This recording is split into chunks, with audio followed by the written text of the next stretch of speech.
Acep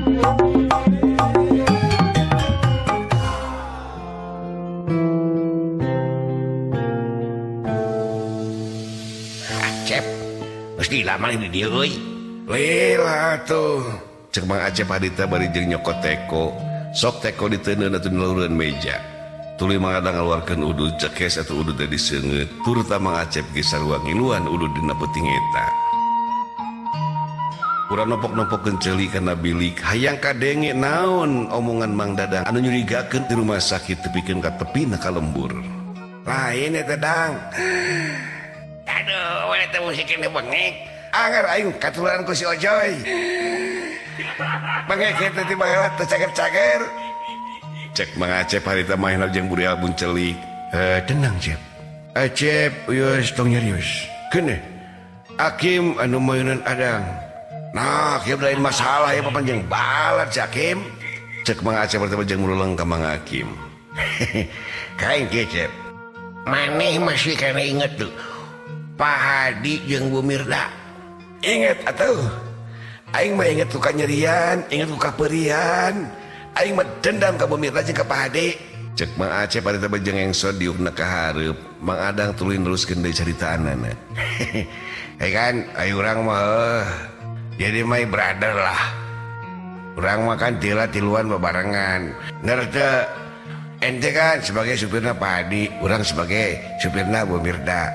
Ngerti memang orang mengakui Cep pasti mana bakal nyeri sebab naon dipecat secara tidak hormat. Ngerti lain punten nilai ngabela Bu Mirda jeung Pak Hadi urang Dang itu kan dari kesalahan Acep sendiri Cep. Gandeng Kim aing bisa ngamuk si ayeuna ka maneh. Maneh mah ngerti baheula mun urang ngomongkeun Pak Hadi jeung Bu Mirda maneh sok menangkeun wae. Pada pancak aing nyeri sok Dang bayangkeun ku maneh harapan pegawai salarea dulu nunjuk irung tapi gak dipecat aing teko Pak Hadi. Cep urang oge ngarasakeun lah maneh nyeri. Urang teh kudu aya berujung lah, kudu aya baikna gitu. Geus maneh kudu ari teh di imah aing kana kabeh. Aing teu ngeunah, aing mau ngomong siang ngabela si Hadi jeung si Mirda. Dina waktu eta Mang Acep katempo emosi pisan. Tenang Cep, tenang Cep. Ieu masalah dulu Cep, tenang. Dang, urang min ngomong ka Acep. Cek urang teh geus Cep, tong diomong-omong wae. Ning tong boro-boro Acep. Hakim ge pan dipecat gitu. Maneh mah Kim dipecat. Henteu harapan salarea sia. Tapi maneh mah dipecat teh dengan paduduhan ai era.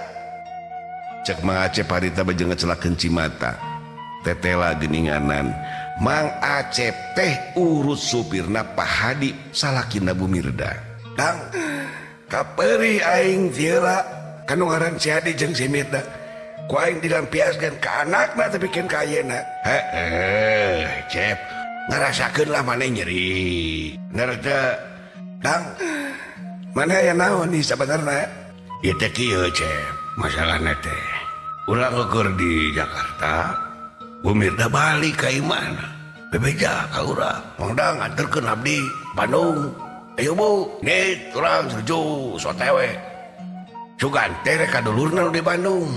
Pan Bu Mirda mah orang Bandung. Terus kumaha Dang? Dorong ke Bandung. Wow, asik koja ayo. Belok, pus.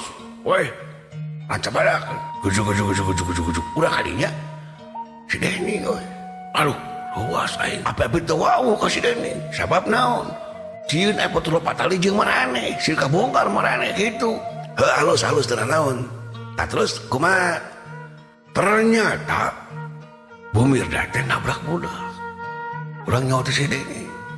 Budak saha teh Den? Soal gitu kan. Mang Acep. Wah, budak Mang Acep suten.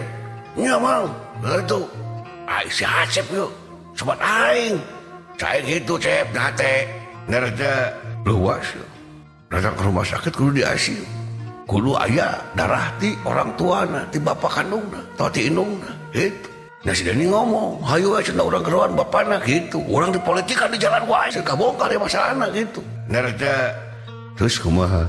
Dihareup dan tuan di mobil sih. Aing ka jero olah, langsung ka dieu urang.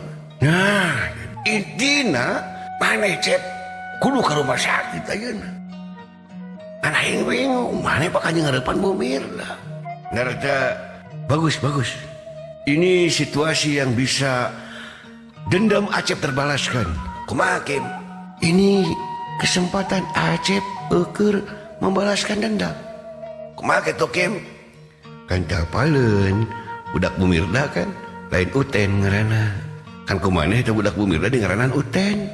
Gebeg teh atuh joy di dinya urang agebeg. Bener keninganan si Uten teh lain budakna Mang Acep.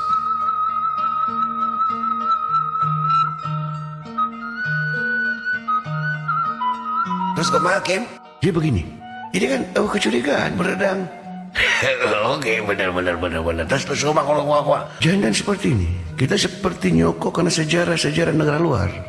Penculikan luar negeri yang profesional dan dendam yang begitu menusuk hati. Langsung karena isinya Kim. Kumaha. Jadi kesempatan dalam kesempitan bagaikan burung dalam sak. Karena intina kumaha. Ya begini. Kan si Uten jelaskan budak Pak Hadi, budak Bu Mirda. Tapi pihak dokter minta bapak kandungna. Jelas maneh datang kali itu ke bapak kandungna. Bener tedang. Bener. Nges, uangkan saja, edankan saja. DA, why not? Maksudnya naon teh Kim? Podui euy urang mah.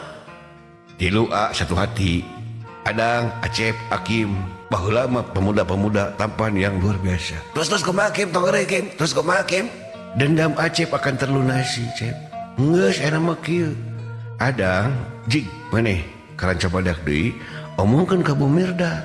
Bu, dari pihak korban bapaknya saudara Uten bisa hadir tapi dengan syarat minta uang jaminan sebesar 10 juta.